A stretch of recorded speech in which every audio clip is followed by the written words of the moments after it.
Must have got out that Larry was giving the talk tonight.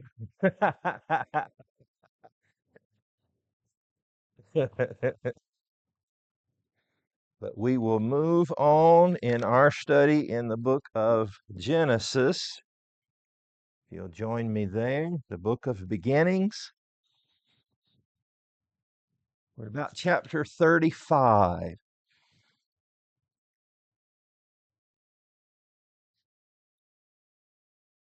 Remember that Jacob has now returned, and the much anticipated reunion between the two brothers, Esau and Jacob, was not near what Jacob thought it was going to be. They ended up, uh, Esau was forgiving of his brother. Remember the last time he had said, I'm going to kill you.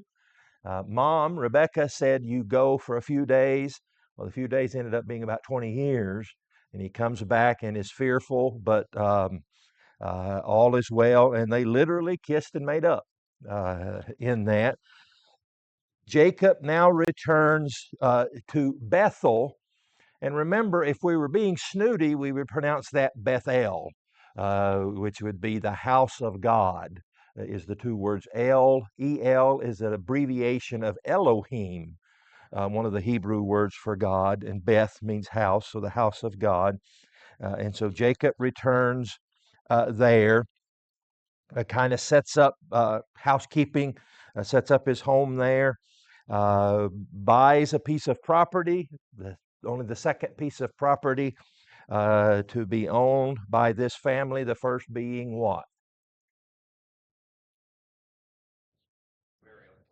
Okay, remember Abraham, the original patriarch, buys the cave of Machpelah, really the field of Machpelah, in which the cave of Machpelah is located, and that's going to be the family burial plot.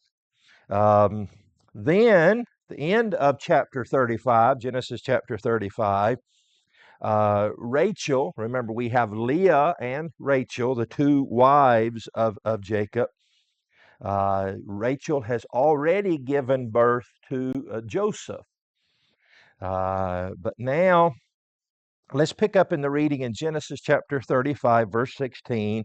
Then they journeyed from Bethel, and when there was but a little distance to go to Ephrath, Rachel travailed in childbirth, and she had hard labor. Now it came to pass when she was in hard labor that the midwife said to her, do not fear, you will have this son also. And so it was, as her soul was departing, for she died, that she called his name Ben-Oni. And my margin tells me that Ben-Oni means son of my sorrow. And remember, names meant more to them then than they do now.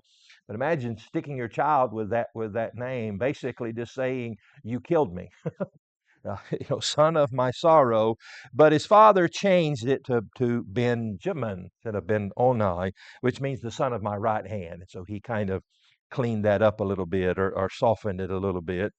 And so Rachel died, it says in verse 19. Now, this is just a free thing thrown in there. I don't think it has much significance, and probably no spiritual significance.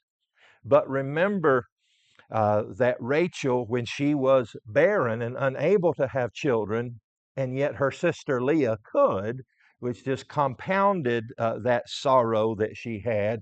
Remember that she made really the unreasonable uh, demand of Jacob, give me children.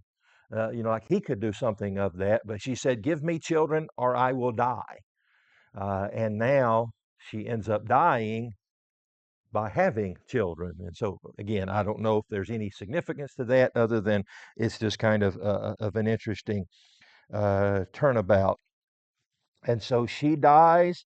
And I find this interesting. Verse 19 again, Rachel died and was buried on the way to Ephrath, that is Bethlehem.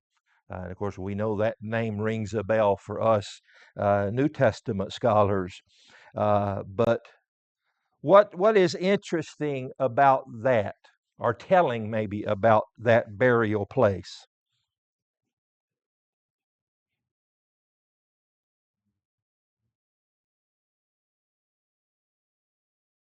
We've already mentioned one location, the cave of Machpelah. And I don't know, but it's interesting that they buried her, I don't make too much of it, almost on the side of the road there. But notice this. So hold your finger here, and we're going to fast forward to go to Genesis chapter 49. Now, if you don't know the rest of this story, plug your ears because there's a spoiler alert coming up here. But Jacob and his family are in Egypt. We don't know how they ended up there yet. We'll find that out later. But they're in Egypt. And remember, Jacob is going to say, don't bury me here, or don't bury me too deep here, because when you go back, I want you to take me back with you, my bones with you. And notice Genesis chapter 49, and I wrote down the wrong reference. Hang on. Okay, here it is. He charged them, verse 29, Genesis 49, verse 29. He's speaking to his son. Jacob's on his deathbed. He charged them and said, I am to be gathered to my people. Bury me with my fathers in the cave that is in the field of Ephron the Hittite, in the cave that is in the field of Machpelah. So again, that's the cave, the burial site that Abraham had bought earlier, which is before Mamre in the land of Canaan, which Abraham bought with the field of Ephron the Hittite as a possession for a burial place. There, this is Jacob on his deathbed saying, there they buried Abraham and Sarah his wife. There they buried Isaac and Rebekah, his wife, and there I buried Leah. I just find that interesting, especially when we started out this story that it was Rachel. He just got tricked into marrying Leah. It was all about Rachel, and you cannot deny his infatuation, love, I don't know whatever you call it. He was willing to work 7 years for her, and then he got duped, and I'll work another 7 years to get. He wasn't willing to just settle for the one sister that he didn't want to marry, and so obviously that intense initial love. And I don't know, I don't want to make too much of it, but it wouldn't have been but about 15 to 20 mile trip to the cave of Machpelah. Now, from Egypt, it's about 300 miles, but he says, take me back there, but he wouldn't take Rachel there, but he did bury Leah there. Um, I don't know. And I just want to kind of summarize this, and I'll be honest with you, I'm just ripping this off Nathan Ward's commentary on the book of Genesis. He makes the argument that the true love story is not Jacob and Rachel, it's Jacob and Leah. And he makes, I hope I'm not misrepresenting Nathan's position on this, but that he ends up, starts out preferring, that cannot be denied, Rachel, but he makes the argument that he ends up preferring Leah. Um, and here are his arguments. I'll try to go through these as briefly and quickly as I can. You can kind of see a hint in the character and the way they name their children.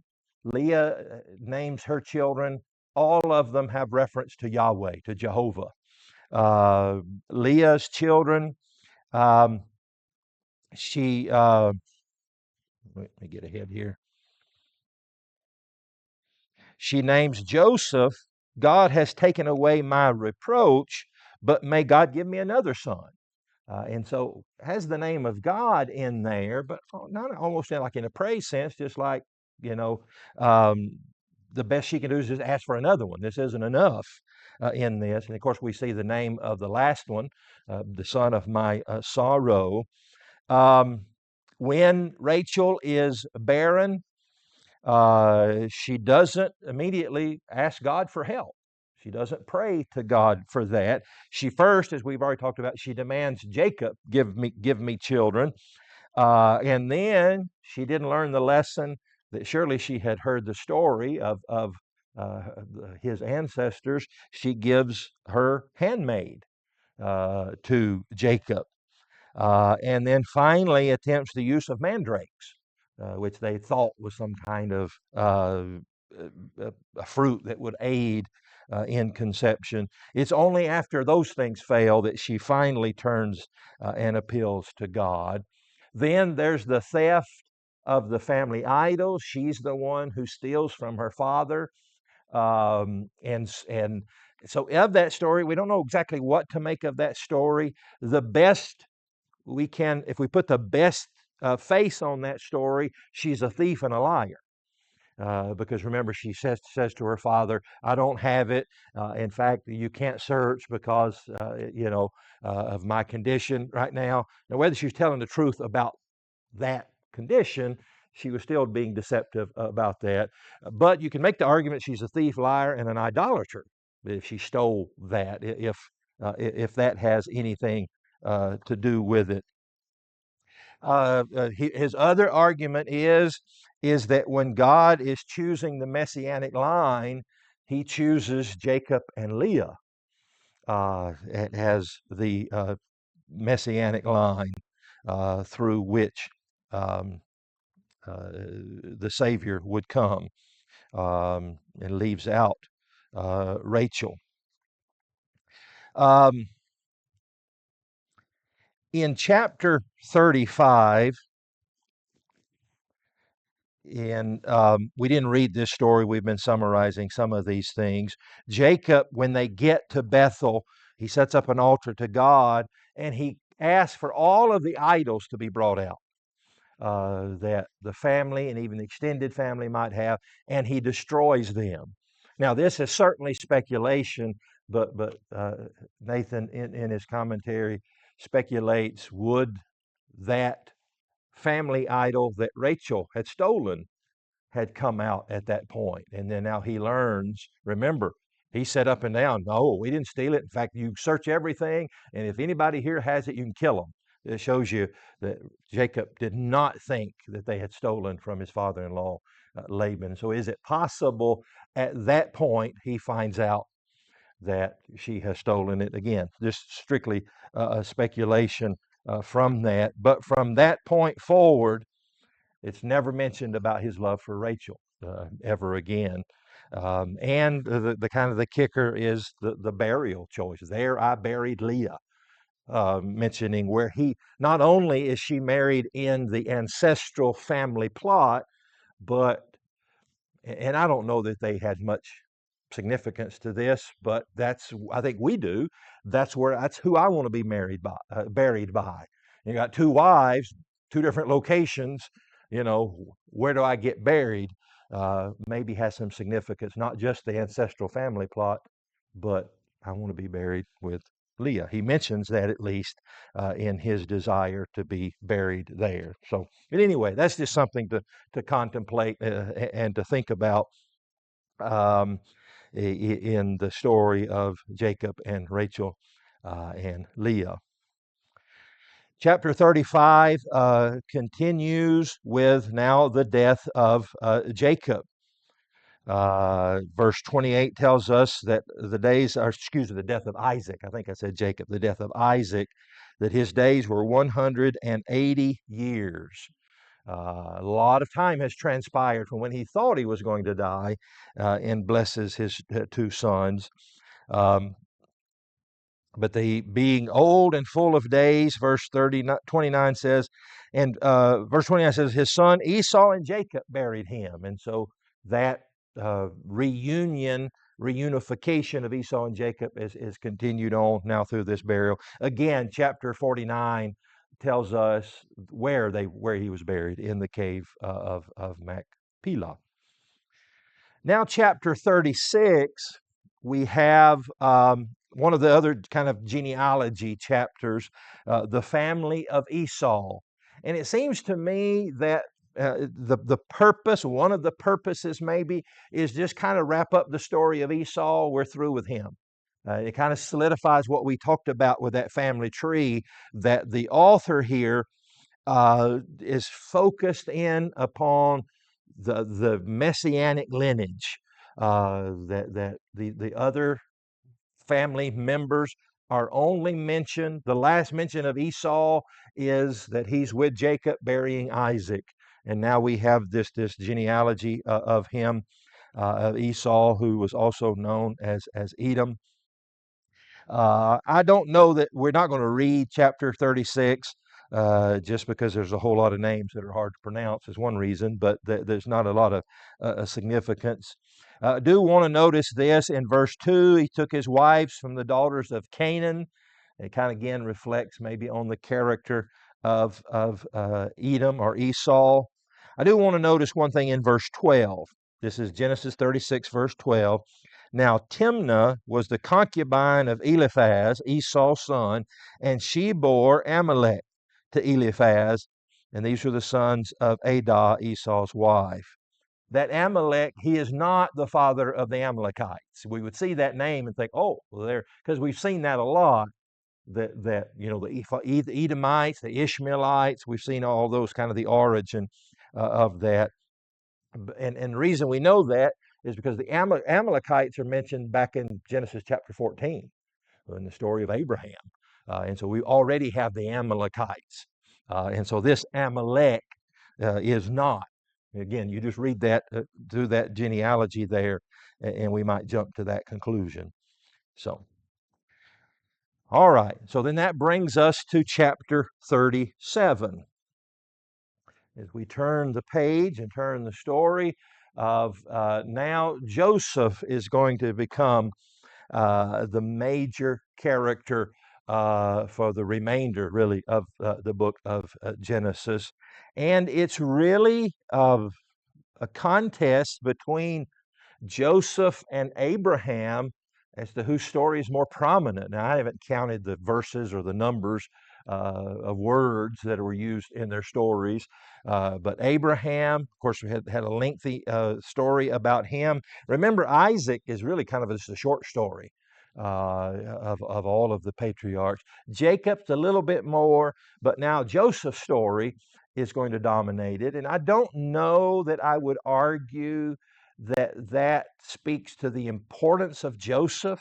Maybe it does, but I just think it because of Joseph's narrative is going to explain how the children of Israel, who will become the children of Israel, ended up in Egypt and then made their way out of Egypt. And so it seems to be that this is out of necessity that we have to expand on Joseph's story because otherwise we turn around and we find out there how'd they get in Egypt? What's that all about? And so we have to expand upon Joseph's story to do that. We're probably good Bible, good Old Testament students, very familiar with the story of Joseph. He's one of those characters that's just an interesting story, just interesting literature, and so we gravitate toward that. It says in chapter 37, Jacob dwelt in the land where his father was a stranger in the land of Canaan.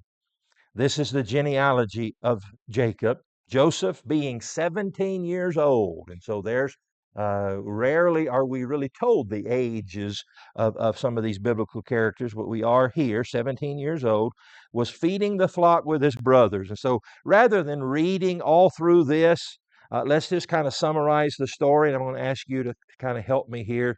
Joseph is the favored son of his father Jacob. We know that. And so let me ask you, set aside the fact that we recognize that that's just a bad parenting tactic, is to pick a favorite child and single them out in that. Why is he the favorite child of Jacob? Okay, his mother is Rachel. He's the firstborn of Rachel. Benjamin is still just very young at this point. And I think we're going to see Benjamin will become the favorite once Joseph is dead in his father's eyes. And we'll see that at the end of this story. So yes, he's the firstborn child of his favored wife at that time, at least. And in fact, I think maybe I've made this point already, that in some sense maybe he viewed Joseph as the firstborn, although he was far from it. but he's the firstborn of his truly intended wife, and so maybe there's some of that. But I think there's more. Why can you think of some other reasons maybe why Joseph is the favorite?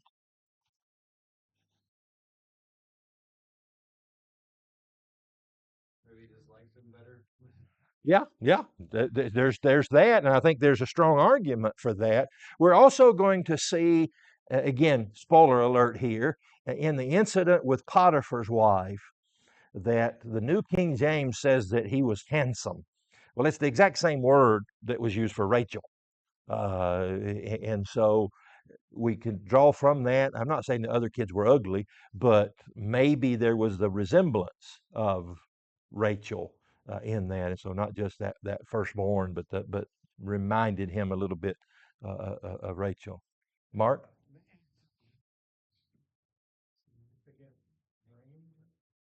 Okay, yeah. I think we put all of those things together, and sometimes you become the favorite when the bar is set pretty low. Let's think about his brothers, what we know about his brothers. Simeon and Levi have already been involved in the slaughter of the men of Shechem in a devious way. Remember that. Reuben, we skipped over that story. Reuben's committed fornication with one of the handmaids of Jacob, Bilhah. Um, Judah, now to be fair, hasn't happened yet when we get to chapter 37, but Judah is going to commit sin with Tamar, fornication with Tamar. And again, that's a future event, but maybe there's already can see in his character um, of who he was. Chapter 37, verse 2 tells us that Joseph is going to tattletale on four of his brothers. Um, it doesn't really tell what they did. It just says he brought a bad report of them. I assume he's telling the truth. And so there's Dan, Naphtali, Gad, and Asher that have done something worthy of him telling the father. And so we've eliminated, if we're going through, if Jacob is going through here and saying, just looking at it, well, no, Simeon, no, Levi, no. Right? And so he gets down to the only exceptions are Issachar, Zebulun, and Benjamin. And Benjamin's just a baby or a kid, a young kid at this point. And so maybe it's just the fact that the bar was set pretty low that Joseph didn't have to, that he's the favored son because he's the best son in that. Adam?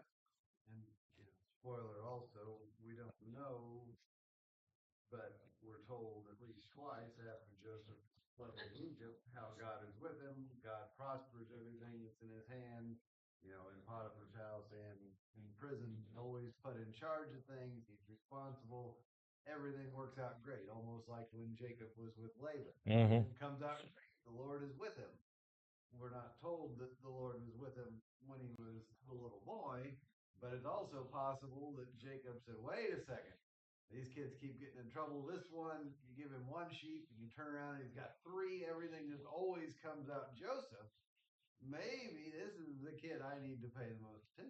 Yeah, yeah. Maybe if the brothers objected, your dad's favorite, well, it's because I'm the best. It's simple as that.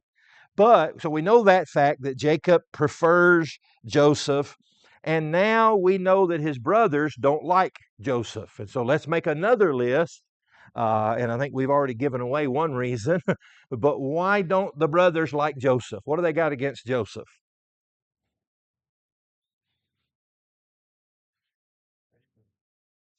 You're the favorite. The old adage of who gets picked on the playground's the teacher's pet. Your father's pet, and so the jealousy that is there is reason number one. I think reason number two we've already talked about again in verse two, and I'm not getting involved in this family squabble, but he has told on four of his brothers. That usually, again, I don't know what happened, what they did, and whether Joseph was justified, but I had two brothers growing up, and that doesn't endear yourself to your siblings, is to go tell on them to mom and dad, and they get in trouble. That's not a way to make points with your siblings. And so there's reason number two. He's ratted out four of them to dad for what they have done. All right, I can think of at least two more reasons. Can you think of some? One is kind of attached, not kind of, is attached to the idea of being a favorite. And so maybe it's a subset of that. One of the things, especially early on, that we remember most about Joseph, he got that coat. He got that favored garment. Now, I don't want to get sidetracked with this because we can all picture that coat, the coat of many colors, but maybe we've been picturing it wrong. The Hebrew word here, of course, the Hebrew, especially ancient Hebrew, difficult to translate. Maybe that word really has nothing to do with color at all. It seems to indicate what we would call a dress coat. The idea of a long coat, a coat that you wouldn't wear, tending the sheep and working in the garden. This is a coat we would call it, your Sunday go to meeting coat. And so it was more that idea. Whether it was multicolored or not, we really don't know. But it was this prized possession of Joseph and indicated. And so that's attached to the jealousy part that your dad's favorite, but it was just that constant reminder, whether it's hanging in the closet, hanging on the hook by the door, or whether he was wearing it. It's just that constant, just poke in the eye to his brothers that this is dad's favorite. Adam? I wasn't able to find anything else to talk about at the time. And we actually had a children's version of the Bible that we read whenever the kids were little that had this translated instead of coat of many colors. It was that he had a chieftain's robe, like Okay, yeah, as opposed to just okay, your dad's favorite, it's your dad's successor. It was, like we've been speculating whether Joseph or Jacob treated Joseph like the firstborn might have actually been okay. This is what would go to my heir, my successor, and so I'm giving it to you, even though you're younger. That would kind of cut all the wind out of the older brother's sails. sure, sure. A sign of things to come in that favoritism. So, yeah, yeah. All right, I can think of one more reason that they hated Joseph. And it's again something we remember Joseph, the coat of many colors, and his dreams. And so he has this dreams. And again, here's a piece of family advice. If you have a dream of your brothers bowing down to you, maybe keep that to yourself.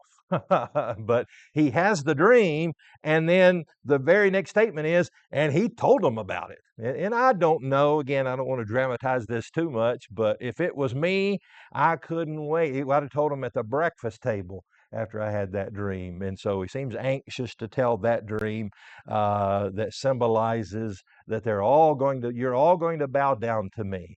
And when you already don't like somebody, that's just the icing on the jealousy cake right there.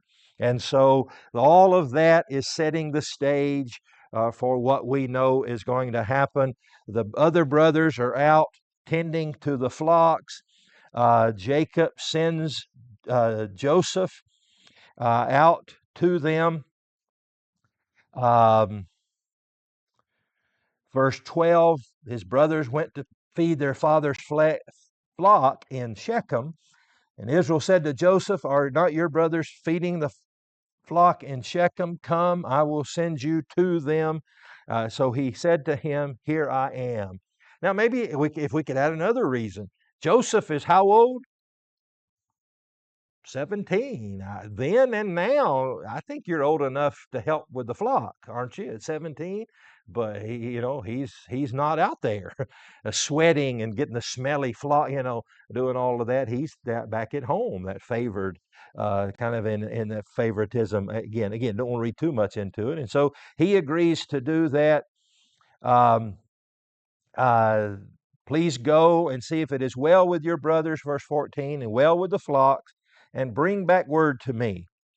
And so again, not go out there and help them. You go and check on them and then come back home.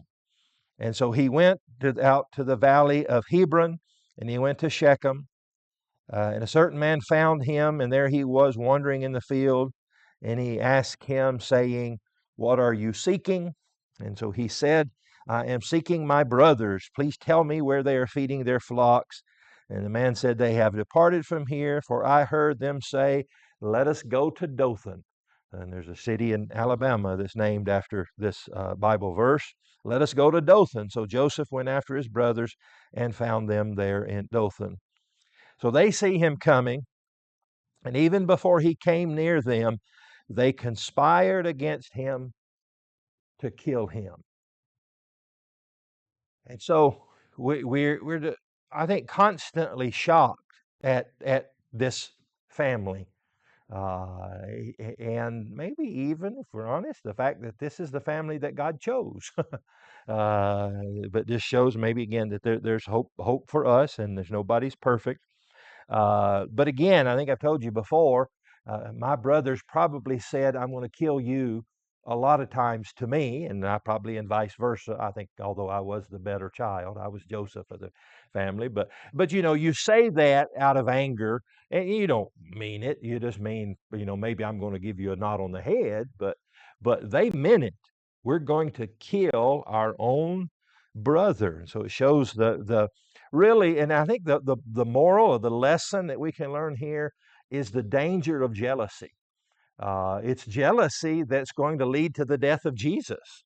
That's what the Pharisees were upset about most, is that they were jealous of Jesus and the crowds that he was drawing. And so maybe there's a warning there for us when the Bible condemns jealousy. A lot of times the Bible condemns something that is going to become something worse.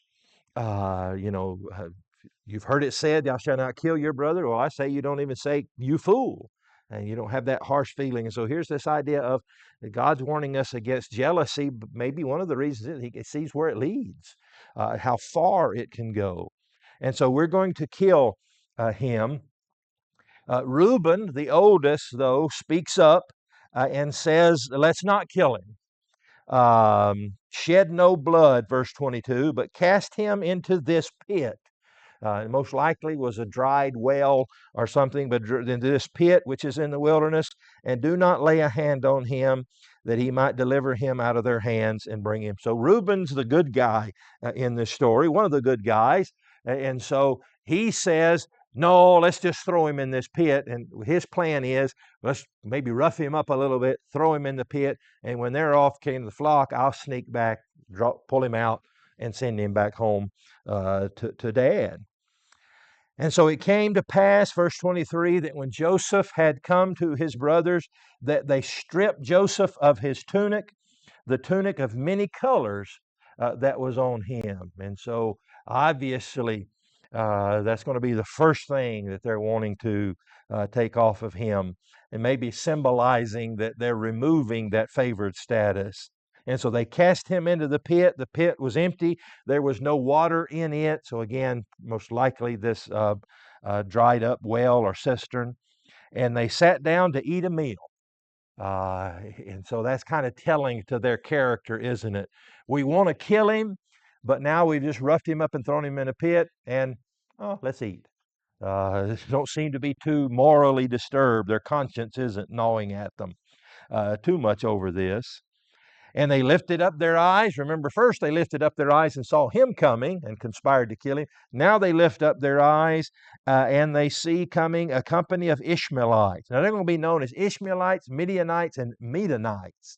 Our best understanding is that those tribes of people had probably just kind of merged, and so you could describe them as one or the other. And so they saw this tribe of Ishmaelites coming from Gilead with their camels, bearing spices, balm, and myrrh on their way to carry them down to Egypt. And so Judah said to his brothers, "What profit is there if we kill our brother and conceal his blood?" And so Judah is kind of a good guy in this. Reuben had the better plan. Let's just throw him in the pit and I'll sneak back and set him free. Judah comes up with a less than stellar plan, but it's still better than killing him.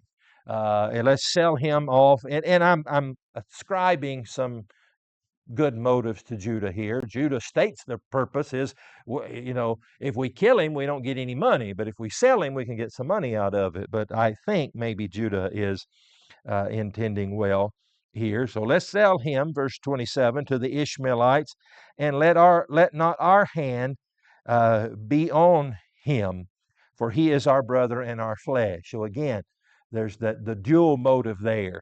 Hey, we can make money off of him. Let's sell him into slavery, but also we're going to really kill our brother. We're going to have that blood, that guilt on our hands. And his brothers listen. And they sell him for 20 shekels of silver, and they took Joseph to Egypt. So Reuben apparently wasn't there when this conspiracy was cooked up. He returned to the pit, and indeed Joseph was not in the pit, and he tore his clothes. Now, we normally think about them tearing the coat of many colors of Joseph, but first he tears his clothes. We know that was a very ancient, all the way through, all the way up to New Testament times and past, of just a sign of sorrow, being upset of something. So he tears his clothes and returns to his brothers and said, "The lad is no more. And where shall I go?" He's assumed that maybe he's been killed. So they took Joseph's tunic, killed a kid of the goats, and dipped the tunic in the blood. And they sent the tunic of many colors, and they brought it to their father and said, "We have found this. Do you know whether this is your son's tunic or not?" And he recognized it and said, "It is my son's tunic. A wild beast has devoured him. Without doubt, Joseph is torn to pieces." I think there's a point in a sermon there. We could do a whole sermon of going through Scripture and look identifying different types of lies. If we're doing a sermon on lying, what is lying? The most classic one is you just say something that is just absolutely not true. But there's other ways that you can lie in there. And so they'd never, the question would be, did they lie to their father? Doesn't seem they ever said, he's dead, but they lied to him. They deceived him. And so there's different levels of that. Other ones, what Abraham did. Abraham didn't lie when he said, "She's my sister." But he did lie, didn't he? He left out a part of the truth, just like a kid saying, "Where did you go?" "I went to the library." "Well, I went to the library and turned around and left and then went to a party." Did you lie? Yeah, you did. There was deception in that, and certainly in their plan here, and their father fell for it. And then Jacob tore his clothes. And so we've got them tearing the clothes of Joseph. Reuben tears his clothes, and now Jacob tears his clothes, um, going through their wardrobe pretty quickly here. And he put sackcloth on his waist and mourned for his son many days. And all his sons and all his daughters arose to comfort him, but he refused to be comforted.